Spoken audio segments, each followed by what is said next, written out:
أعوذ بالله من الشيطان الرجيم وأوفوا بعهد الله إذا عاهدتم ولا تنقضوا الأيمان بعد توكيدها وقد جعلتم الله عليكم كفيلا إن الله يعلم ما تفعلون۔ اور پورا کرو اللہ کے ساتھ جو تم نے عہد کیا ہے اسے، جب کہ تم نے اللہ کو قول دیا، عہد کیا، اپنے اس عہد کو پورا کرو۔ دیکھیں، ایک عہد تو اللہ تعالیٰ نے ہماری ارواح سے لیا تھا جب ہم دنیا میں اس جسم کے ساتھ نہیں تھے، اللہ کے ہاں روحوں کی شکل میں، اللہ کا جو بھی ایک کولڈ سٹوریج ہے اس میں تھے۔ اللہ تعالیٰ نے تمام روحوں سے یہ عہد لیا تھا، الستُ بربکم، کیا میں تمہارا رب نہیں ہوں؟ تو سب نے کہا تھا قالوا بلا۔ ہماری انسٹنکٹ کے اندر اللہ تعالیٰ نے توحید رکھ دی۔ اس کے بعد جب وقت کا پیغمبر دنیا میں آتا ہے اور لوگ ان کے ہاتھوں پر اللہ کی توحید کی دعوت کو قبول کرتے ہیں، تو وہ بھی ایک عہد کر رہے ہوتے ہیں اپنے وقت کے پیغمبر کے ساتھ، اور پیغمبر چونکہ دنیا میں اللہ کا نمائندہ ہوتا ہے، وہ اللہ کے ساتھ آپ کا عہد ہے۔ تو اہل ایمان سے کہا جا رہا ہے اپنے پیغمبر کے ذریعے جو اللہ نے عہد لیا اس عہد کو پورا کرو۔ سورہ بنی اسرائیل میں جہاں 10 کمانڈمنٹس آئی ہیں، ان میں سے ایک کمانڈ یہ ہے کہ عہد کو پورا کرو، بے شک عہد کے بارے میں تم سے سوال ہوگا۔ مسند احمد میں ایک حدیث ہے کہ جو شخص عہد پورا نہیں کرتا اس کا کوئی دین ایمان نہیں ہے۔ لہٰذا جب آپ کسی کے ساتھ وعدہ کرتے ہیں، کوئی اسے قول دیتے ہیں، اسے پورا کرنا ضروری ہے، الا یہ کہ کوئی ایسی مجبوری ہو جائے، اور اس میں بھی ظاہر ہے اگر آپ روٹین سے ہٹتے ہیں تو پھر حقوق العباد کا معاملہ ہے، وہ اسی شخص سے آپ نے معافی ترافی کروانی ہے۔ باقی یہ جو بعض لوگوں میں مشہور ہے کہ وہ کوئی قول کسی کو دیتے ہیں کہ میں فلاں جگہ انشاءاللہ آپ کے پہنچنے سے پہلے ہی پہنچ چکا ہوں گا، اور بعد میں جب انہیں بتایا جاتا ہے کہ آپ پہنچے نہیں تھے تو وہ کہتا ہے کہ میں نے تو بات کی تھی، میں نے وعدہ تو نہیں کیا تھا۔ یہ اکثر آپ نے سنے، لوگ کہتے ہیں میں نے یہ جملہ نہیں بولا تھا، میں نے وعدہ تو نہیں کیا تھا۔ یہ بہانہ آپ نہیں لگا سکتے۔ ونس آپ نے جب کسی کو زبان دے دی، اس کے ساتھ یہ بولنا ضروری نہیں ہوتا کہ میں وعدہ کرتا ہوں۔ یہ شرط صرف قسم کے کیس میں ہے، جس قسم کے توڑنے پر کفارہ ہے کہ آپ یہ بولیں کہ میں اللہ کی قسم اٹھاتا ہوں کہ میں یہ کام کروں گا یا نہیں کروں گا مستقبل کے کسی کیس کے بارے میں۔ تو وہاں پر قسم ٹوٹنے پر کفارہ اسی صورت میں بنے گا جب کوئی یہ لفظ بولے کہ میں اللہ کی قسم اٹھاتا ہوں کہ یہ کروں گا۔ رہا عموماً ہمارا آپس میں گفتگو کرنا، جب ہم کسی کو یہ کہتے ہیں کہ میں فلاں جگہ پہنچ جاؤں گا یا فلاں وقت میں گھر میں اویلیبل ہوں، آپ مجھ سے مل سکتے ہیں، یہ آپ وعدہ کر رہے ہیں۔ اس کے لیے جملہ نہیں بولنا ہوتا میں وعدہ کرتا ہوں۔ اسی لیے دیکھیں اللہ تعالیٰ ہمارا جب تم کسی کو قول دو تو اپنے عہد کو پورا کرنا ہے، اور اپنی قسمیں مضبوط کرنے کے بعد انہیں مت توڑو، جبکہ تم اللہ تعالیٰ کو اپنی ان قسموں کے اوپر گواہ بھی کر چکے ہو۔ یعنی یہ عہد اور پاسداری سے اگلا ورژن ہے کہ آپ نے نہ صرف کسی کے ساتھ عہد کیا بلکہ اس پہ اللہ کی قسم اٹھائی اور یہ کہا کہ اللہ گواہ ہے اس بات پہ کہ میں جو آپ کے ساتھ یہ کمٹمنٹ کر رہا ہوں میں اسے پورا کروں گا۔ یعنی یہ سپر کمٹمنٹ ہے، ایک تو صرف قول دینا، اس کے بعد اللہ کی قسم اٹھانا، تو اللہ کو گواہ بنانا، یہ پھر اس چیز کا متقاضی ہے کہ آپ نے اپنی اس قسم کی حفاظت کرنی ہے۔ بے شک اللہ تعالی جانتا ہے جو کچھ تم کرتے ہو۔ ولا تكونوا كالتي نقضت غزلها من بعد قوة أنكاثا تتخذون أيمانكم دخلا بينكم أن تكون أمة هي أربى من أمة إنما يبلوكم الله به وَلَيُبَيِّنَنَّ لَكُمْ يَوْمَ الْقِيَامَةِ مَا كُنْتُمْ فِيهِ تَخْتَلِفُونَ۔ اور دیکھنا اس عورت کی مانند نہ ہو جانا جس نے بڑی محنت کے ساتھ، بڑی ایفرٹ پٹ کر کے، قوت لگا کے اس نے سوت کاتا اگلے زمانوں میں یہ چرخے تو میں نے خود بھی دیکھے ہوئے، میں نے لوگوں کو اس پہ کام کرتے ہوئے بھی دیکھا ہے کہ چرخے کے ذریعے وہ دھاگا بنا کرتے تھے، اونی دھاگا، باقی کاٹن کا. تو اس عورت کی مانند نہ ہونا جس نے سوت تو کاتا، وہ دھاگا تیار کیا اور اس کے بعد اس نے اس کو ٹکڑے ٹکڑے کر دیا، یعنی اپنی ساری کی ساری محنت کو خود ہی ضائع کر دیا. اتنی محنت سے وہ ایک گولا تیار کیا، اس کے بعد اس کو توڑنا شروع کر دے یا آگ لگا دے. یہ اللہ تعالیٰ نے مثال بیان کی ہے ان لوگوں کی کہ جو اللہ تعالیٰ کے ساتھ عہد کرتے ہیں اس کے بعد اپنے عہد کو توڑ دیتے ہیں. گویا کہ وہ اپنا سارا سرمایہ اپنے ہاتھوں سے ہی برباد کر دیتے ہیں. اپنی قسمیں آپس میں ایک دوسرے سے مکر و فریب کے لیے یوز کرتے ہیں. یہ بھی ہو جاتا ہے. اس کی مثال کیا ہے؟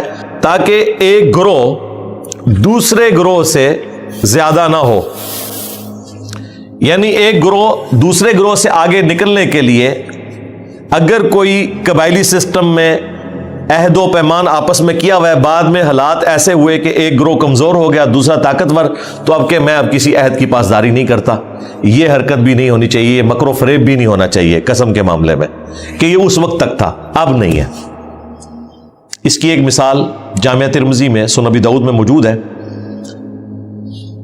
حضرت امیر معاویہ رضی اللہ تعالیٰ عنہ کے دور ملوکیت کے اندر مسلمانوں کا رومن امپائر کے ساتھ ایک عہد تھا، پیس ٹریٹی تھا.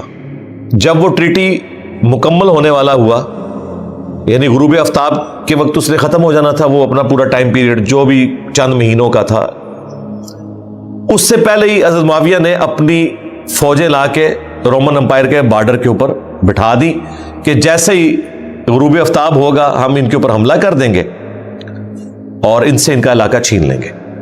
تو وہاں پہ ایک صحابی تھے، وہ اپنے گھوڑے کو ایڑی لگا کر فوج کے سامنے کھڑے ہو گئے اور انہوں نے کہا کہ میں تمہیں یہ کام نہیں کرنے دوں گا، کیونکہ نبی علیہ السلام نے اس بات سے منع کیا تھا کہ جس قوم کے ساتھ تمہارا عہد ہو، جب تک اعلانیہ اس عہد کو نہیں توڑو گے اس قوم کے ساتھ تم یوں جنگ نہیں کر سکتے، انہیں بھی جنگ کی تیاری کا موقع دو. وہ تو فورس ہی نہیں کر رہے کہ بھئی وہ تو یہ ایکسپیکٹ کر رہے ہیں کہ یہ جو عہد ہے جب یہ پورا ہوگا تو نیا عہد ہوگا، رینیو ہوگا، کیونکہ عہد کا مطلب یہ ہے کہ ہم نے ایک دوسرے کو تسلیم کر لیا، اب ہم نے نہیں لڑنا. اب لڑنا ہے تو پھر ٹائم دیا جائے گا کہ بھائی یہ عہد ختم، 1 مہینے کا ٹائم ہے، یا تو ہماری شرائط قبول کرو یا ہم سے جنگ کے لیے تیار ہو. یہ نہیں ہے کہ انہیں دھوکہ دے کے ان پہ حملہ کر دیا جائے. تو حضرت معاویہ کو اپنا ڈیسیژن واپس لینا پڑا. یعنی آپ دیکھیں مسلمانوں کو کیا تعلیمات دی گئی ہیں کہ جنگ کے بھی اصول ہیں. یہ نہیں ہے کہ محبت اور جنگ میں سب کچھ جائز ہے، یہ نہیں ہے، جنگ کے بھی اصول ہیں. اور یہ سورۃ الانفال میں بھی اللہ تعالیٰ نے فرمایا کہ جس قوم سے تمہارا عہد ہے تم ان سے جنگ نہیں کر سکتے جب تک کہ اعلانیہ عہد کو نہیں توڑو گے. اللہ تعالیٰ تو اس طرح کے معاملات سے صرف تمہیں آزماتا ہے. کسی کو مضبوط کر دیا، اب اس کی آزمائش ہے کہ وہ عہد پہ قائم رہتا ہے کہ نہیں رہتا. کمزور تو رہے گا ہمیشہ. جب آپ کے پاس طاقت آئے گی پھر پتہ چلے گا کہ آپ شریعت کے عامل ہیں یا نہیں. اور وہ ضرور بالضرور ظاہر کر دے گا قیامت کے دن ان کو وہ بات جس میں دنیا میں اختلاف کیا کرتے تھے. قیامت والے دن اللہ تعالیٰ ایک ایک چیز کا فیصلہ فرما دے گا. وَلَوْ شَاءَ اللَّهُ لَجَعَلَكُمْ أُمَّةً وَاحِدَةً وَلَكِنْ يُضِلُّ مَنْ يَشَاءُ وَيَهْدِي مَنْ يَشَاءُ وَلَتُسْأَلُنَّ عَمَّا كُنْتُمْ تَعْمَلُونَ. اور اگر اللہ تعالیٰ چاہتا تو تم سب کو ایک ہی امت کر دیتا، یعنی سارے کے سارے ہی ہدایت پہ آ جاتے. اللہ کے لیے تو کوئی مسئلہ نہیں تھا نا.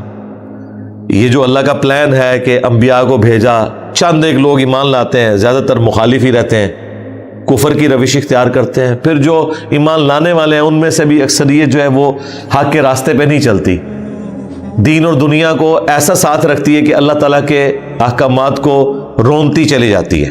صرف اللہ کو مان رہے ہوتے ہیں، اللہ کی نہیں مان رہے ہوتے. رسول کو مان رہے ہوتے ہیں، رسول کی نہیں مان رہے ہوتے. تو اکثریت نے تو ایسا ہی کرنا ہے. کسی کو یہ وہم نہ آئے کہ اللہ تعالیٰ کا تو سارا پلان ناکام ہو گیا کہ اس نے کائنات بنائی تھی کہ لوگ اس کی عبادت کرتے اور اکثریت شیطان کے راستے پر ہے.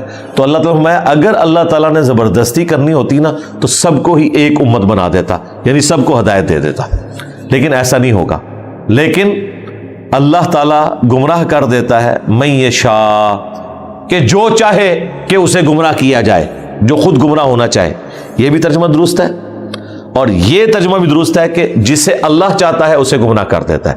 یہ بیک وقت یہ عربی کی خصوصیت ہے, یہ دونوں ترجمے درست ہیں. یعنی جو گمراہ ہونا چاہے اللہ اسے گمراہ کر دیتا ہے, یہ ترجمہ بھی درست ہے. اور جسے اللہ چاہتا ہے اللہ اسے گمراہ کر دیتا ہے, یہ بھی درست ہے. اور یقیناً اللہ تعالیٰ کی صفت عدل اس چیز کی متقاضی ہے کہ وہ کسی پہ ظلم نہیں کرتا. جو گمراہ ہونا چاہتا ہے وہی گمراہ ہوتا ہے, اور وہ ہدایت دیتا ہے جسے چاہتا ہے. اور ضرور بالضرور تم سے پوچھا جائے گا جو کچھ تم دنیا میں اعمال کیا کرتے تھے. یعنی بچنے والی بات کوئی نہیں ہے, اپنا حساب و کتاب تمہیں دینا ہوگا. وَلَا تَتَّخِذُوا أَيْمَانَكُمْ دَخَلًا بَيْنَكُمْ فَتَزِلَّ قَدَمٌ بَعْدَ ثُبُوتِهَا وَتَذُوقُوا السُّوءَ بِمَا صَدَدتُّمْ عَن سَبِيلِ اللَّهِ وَلَكُمْ عَذَابٌ عَظِيمٌ. اور اپنی قسمیں آپس میں بے اصل بہانہ نہ بنا لو, ایک دوسرے کو مکر و فریب دینے کا ذریعہ قسموں کو نہ بناؤ. اچھا, بعض لوگوں کو عادت بھی ہوتی ہے ایک دوسرے کو فریب دینے کے لیے نا خام خواہ قسم اٹھانا, اللہ کی قسم, یعنی ایک تماشا ہی بنایا ہوتا ہے. اس طرح کی جو قسمیں ہیں نا ان کے اوپر کفارہ نہیں ہوتا. جو آپ عادتاً واللہ باللہ تاللہ, یہ عربیوں میں آج بھی رواج ہے, جب تک کہ پورے آپ وثوق کے ساتھ کسی معاملے میں قسم نہ کھائیں. خالی محاورتاً قسم بولنے سے قسم نہیں ہوگی. تو آپس میں بہانے نہ بناؤ, اپنی قسموں کو ذریعہ نہ بناؤ فریب کا, کہیں کوئی پاؤں جمنے کے بعد لغزش نہ کرے. اور تمہیں برائی چکھنی ہو بدلہ اس کا کہ تم روکتے ہو اللہ تعالیٰ کے راستے سے. ظاہر ہے اس کی برائی کا وبال تو چکھنا پڑے گا. اگر کوئی شخص اللہ تعالیٰ کے راستے سے کسی کو روکتا ہے, اس کے لیے رکاوٹ بنتا ہے, تو اس کا وبال وہ چکھے گا.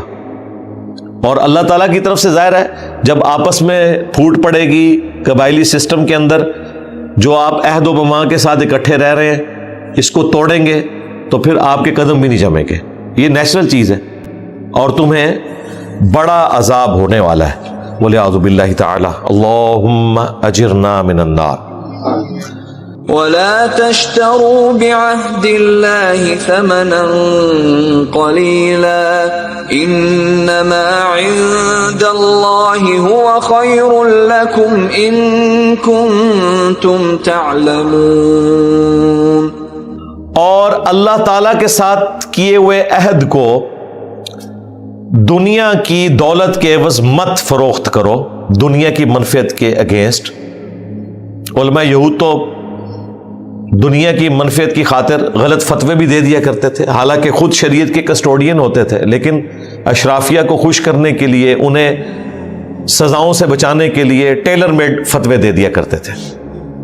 بے شک جو اللہ کے پاس ہے وہ تمہارے لیے بہتر ہے اگر تم واقعی جانتے ہو. یعنی دنیا کی دولت کی خاطر شریعت کو نہ بدلو, لوگوں کو غلط فتوے نہ بتاؤ, دین میں بگاڑ پیدا نہ کرو. یہ دنیا کی دولت تو ختم ہو جائے گی, آخرت کی دولت جو ہمیشہ کی ہے اس کے اوپر ایمفسائز کرو. اگر تم واقعی علم والے ہو نا, جاننے والے ہو, تو پھر تم یہ سودا نہیں کرو گے کہ دنیا کے چند ٹکوں کے عوض اپنی آخرت کا سودا کر لو. وَلِعَوْذُ بِاللَّهِ تَعَالَى. ما عندكم ينفد وما عند الله باق وَلَنَجْزِيَنَّ الَّذِينَ صَبَرُوا أَجْرَهُمْ بِأَحْسَنِ مَا كَانُوا يَعْمَلُونَ. جو تمہارے پاس ہے وہ تو فانی ہے, جبکہ اللہ کے پاس جو کچھ ہے وہ باقی رہنے والا ہے. یعنی اگر دنیا کا مال اٹریکٹیو بھی ہو یا کسی کی سمجھ کے مطابق وہ آخرت کے مقابلے کی چیز ہے، پھر بھی آخرت کا مقابلہ نہیں کر سکتی، کیونکہ دنیا نے ختم ہو جانا ہے، آخرت نے ہمیشہ رہنا ہے۔ ویسے تو دنیا اور آخرت کا کوئی مقابلہ نہیں ہے، نہ کوانٹٹی میں نہ کوالٹی میں۔ اگر یہ برابر بھی ہو تب بھی آخرت بہتر ہے سمجھانے کے لیے، کیونکہ وہ نہ ختم ہونے والی ہے، دنیا ختم ہونے والی ہے۔ جو مسلم میں حدیث ہے، دنیا اور آخرت کی مثال ایسے ہے جیسے کوئی شخص سمندر میں انگلی ڈبوئے تو انگلی کے ساتھ جو پانی لگتا ہے وہ دنیا کی زندگی ہے، اور پورا سمندر انفینٹ آخرت کی زندگی ہے، اس کو وہ کیلکولیٹ ہی نہیں کر سکتا۔ اور ضرور بر ضرور ہم صبر کرنے والوں کو بدلہ دیں گے اجر کی شکل میں، جو ان کے سب سے بہترین کام ہے ان کے مطابق۔ اچھا، اس کا ترجمہ بھی دو طریقے سے کیا گیا کہ جو ان کے اچھے کام ہیں نا ان کا بدلہ دیا جائے گا، تو یہ تو انڈرسٹوڈ ہے کہ اچھے کاموں کا ہی بدلہ ہوتا ہے، برے کاموں کی تو سزا ملتی ہے، جزا تو اچھے کاموں کی ہے۔ لیکن ایک ترجمہ اس کا یہ بھی بنتا ہے کہ ہم انہیں اجر دیں گے اس ریشو پروپورشن کے ساتھ جو سب سے بہترین انہوں نے عمل کیا ہوا ہے اس کو بنیاد بنا کے۔ مثلا ایک شخص نے پوری زندگی میں 10,000 دفعہ فجر کی نماز پڑھی، لیکن اس میں سے اس کی 50 فجر کی نمازیں ایکسٹرا آرڈنری ہیں، باقی ساری نارمل ہیں، تو احسن ترین نمازیں وہ 50 ہیں فجر کی۔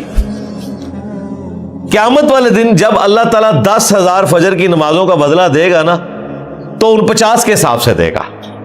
یہ ہے وَأَجْرَهُمْ بِأَحْسَنِ مَا كَانُوا يَعْمَلُونَ، جو تم میں سب سے احسن ترین اعمال ہے نا ان کو بنیاد بنا کر بدلہ دیا جائے گا۔ ظاہر ہے اللہ تعالیٰ نعوذ باللہ کوئی فنیٹک اپروچ تو نہیں رکھتا، وہ تو اپنے فضل و کرم کو بڑھا چڑھا کر اپنے بندوں کے اوپر نوازتا ہے، 700 گنا تک بڑھا دیتا ہے۔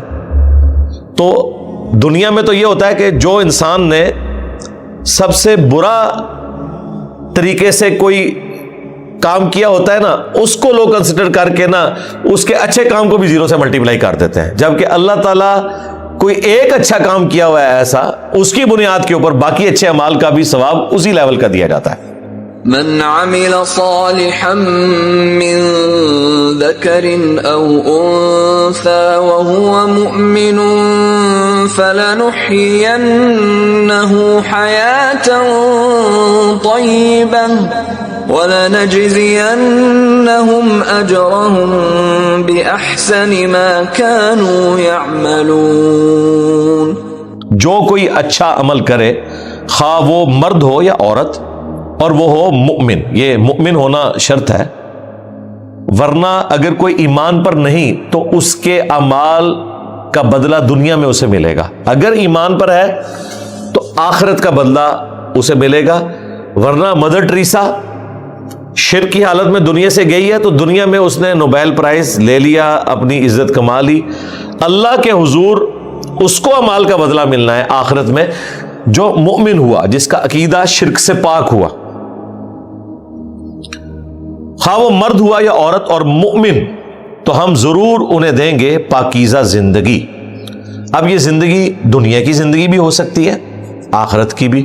آخرت تو سمجھ آتی ہے کہ ظاہر ہے وہ تو ایک ایکسٹرا آرڈنری زندگی ہے، لیکن دنیا میں بھی جو لوگ مؤمن ہوتے ہیں اللہ تعالیٰ انہیں ایک قلبی سکون عطا کر دیتا ہے۔ اگر کوئی تکلیف بھی آتی ہے وہ برداشت کرنا آسان ہو جاتی ہے، کیونکہ جو بندہ آخرت اورینٹڈ ہوتا ہے اسے یہ پتہ ہے کہ اللہ نے پیغمبروں کو آزمایا ہے تو ہم تو شاہی کوئی نہیں، ہمیں بھی آزمایا جائے گا، یوں تکلیف برداشت کرنا آسان ہو جاتا ہے۔ اور ضرور بالضرور ہم انہیں آخرت میں اجر دیں گے ان کے نیک اعمال کا، جو ان کے سب سے بہترین اعمال ہیں نا ان کے مطابق ہم انہیں آخرت کا اجر دیں گے۔ فَإِذَا قَرَأْتَ الْقُرْآنَ فَاسْتَعِذْ بِاللَّهِ مِنَ الشَّيْطَانِ الرَّجِيمِ۔ تو جب کبھی بھی تم قرآن کی قرات کرو یعنی تلاوت کرو تو اللہ کی پناہ مانگ لیا کرو شیطان مردود، راندہ درگاہ کیے گئے شیطان کے اگینسٹ اللہ کی پناہ طلب کر لیا کرو۔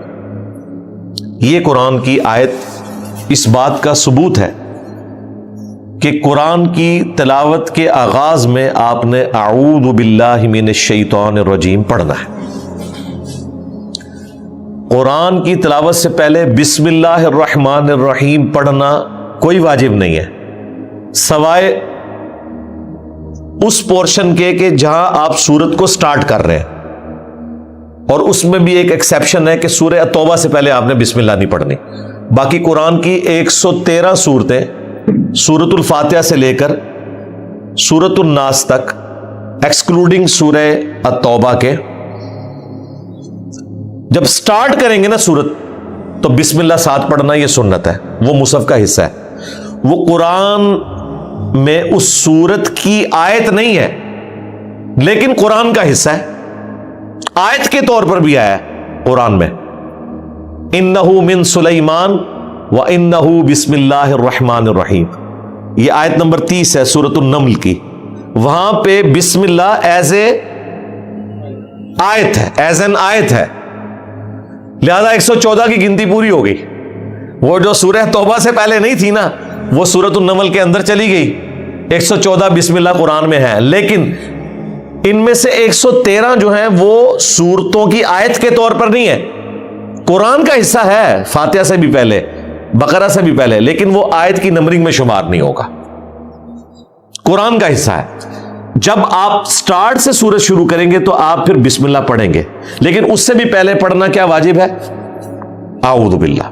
کیوں؟ فَإِذَا قَرَأْتَ الْقُرْآنَ، تو جب کبھی تم قرآن کی قرات کرو، فَاسْتَعِذْ بِاللَّهِ مِنَ الشَّيْطَانِ الرَّجِيمِ، تو یہی ہم پڑھتے ہیں، یہ ہے نا فَاسْتَعِذْ بِاللَّهِ، پس پناہ مانگا کرو اللہ کی شیطان مردود کے اگینسٹ، تو ہم کیا کہتے ہیں؟ اعوذ باللہ من الشیطان الرجیم۔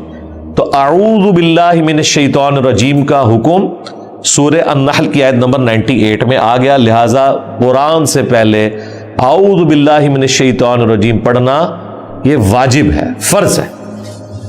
اس کے پیچھے حکمت کیا ہے؟ حکمت یہ ہے کہ جب آپ قرآن کو کھولیں گے اپنی ہدایت کے لیے، شیطان سے بچیں گے اللہ کی پناہ لے کر، پھر قرآن آپ کے عقیدوں کی اصلاح بھی کرے گا، قرآن آپ کا لیڈر بھی ہوگا، قرآن آپ کا رہنما بھی ہوگا۔ اور اگر آپ نے قرآن اعوذ باللہ کے بغیر کھولا تو پھر قرآن پڑھ کے آپ کبھی اس سے ہدایت نہیں حاصل کریں گے، بلکہ قرآن کے منہ میں اپنا لقمہ ڈالیں گے۔ اگر واقعتاً آپ اپنے آپ کو اللہ کے سامنے پیش کریں گے کہ یا اللہ میں شیطان مردود کے اگینسٹ تیری پناہ میں آتا ہوں کہ قرآن جب میں پڑھوں تو بالکل منون ویسے ہی سمجھوں جیسا کہ تو نے نازل کیا ہے، اور میں قرآن کے سامنے سر تسلیم خم کر دوں، تو پھر تو قرآن میں ہدایت ہے۔ ادروائز آپ قرآن کی تفسیر بھی بے شک 20 جلدوں کی لکھ کر فوت ہو جائیں، آپ کو قرآن میں سے کچھ نہیں ملنا۔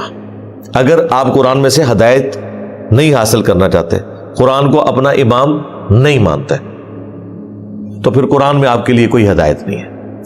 تو اعوذ باللہ من الشیطان الرجیم پڑھنا یہ واجب ہے۔